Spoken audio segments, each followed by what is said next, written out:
ബ്ലോഗാണ് ഒരു ഹായ് പറയും.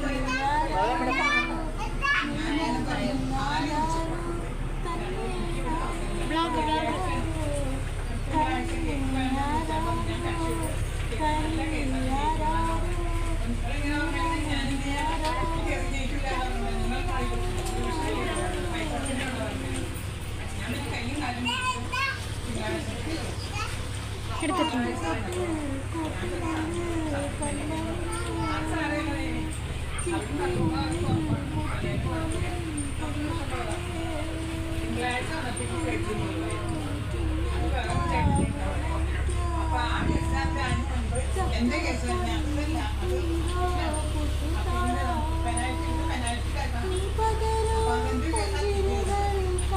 ബ്ലോഗ് എടുക്കാം.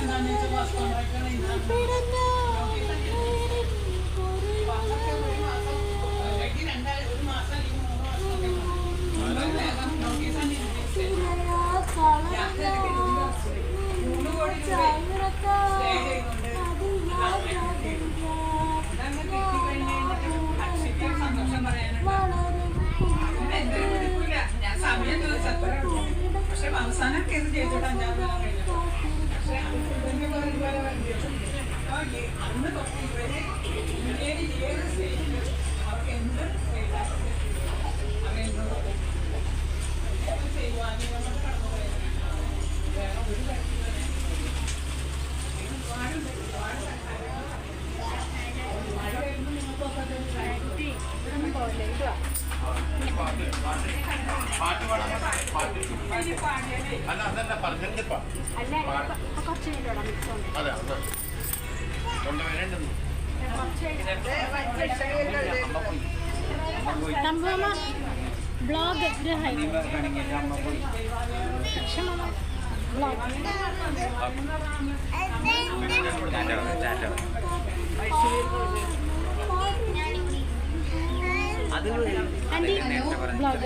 എല്ലാവരും എളെന്ന് പറഞ്ഞ അനുഭവങ്ങൾ കേട്ടു എന്ന് ഞാൻ വിശ്വസിക്കുന്നു.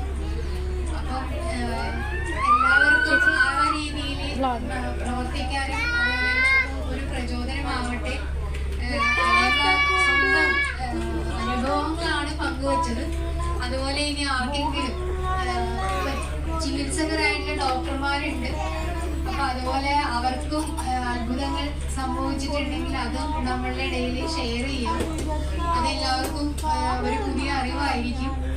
അപ്പൊ ആരെങ്കിലും മുന്നോട്ട് വരാൻ താല്പര്യപ്പെടുന്നുണ്ടെങ്കിൽ വരിക.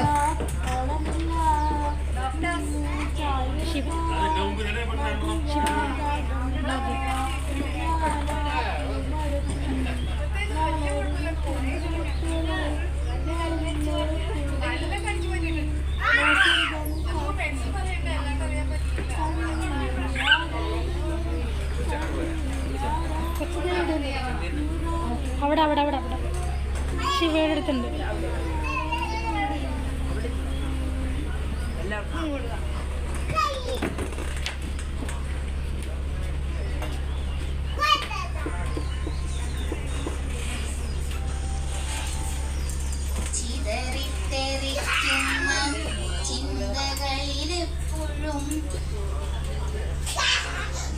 നിന്റെ ഈ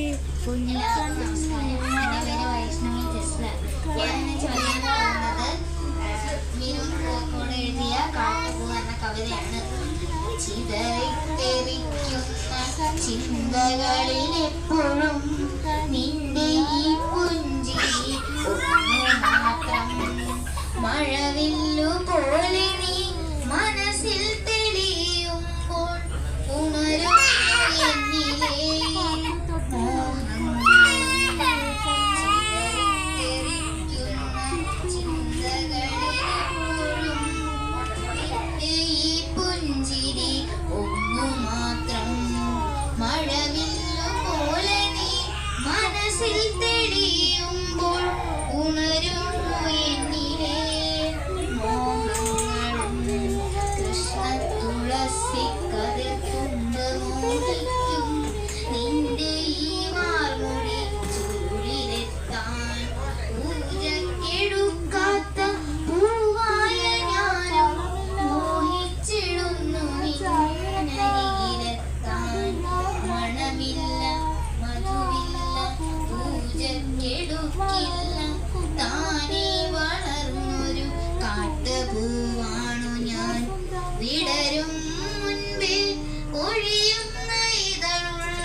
പൂവാണു ഞാൻ. ഇഷ്ടമാണെന്നൊന്നു ചൊല്ലുവാൻ വേണ്ടി നിത്യവും നിൻ മുൻപിലെത്തിടുമ്പോൾ നിന്റെ കൊലുസിന്റെ നാദങ്ങളിൽ ഞാൻ താനെ മറന്നൊന്നു നിന്നിടുന്നു. ഒന്നും പറയാതെ അറിയാതെ പോയിടുന്നു. ഇഷ്ടമല്ലെന്നൊരു വാക്കു നീ ചൊല്ലിയാൽ വ്യർത്ഥമായി പോകുമെൻ ജീവിതം. ഇഷ്ടമല്ലെന്നൊരു വാക്കു നീ ചൊല്ലിയാൽ വ്യർത്ഥമായി പോകുമെൻ ജീവിതം. നീ നടക്കും വഴിയോരത്ത് എന്നെ കണ്ടാൽ ചിരിക്കാതെ പോകരുതേ. നീ നടക്കും വഴിയോരത്ത് എന്നെ കണ്ടാൽ ചിരിക്കാതെ പോകരുതേ. നിന്റെ ഈ പുഞ്ചിരി മാത്രം മതി എനിക്കിനിയുള്ള കാലം കാത്തിരിക്കാൻ.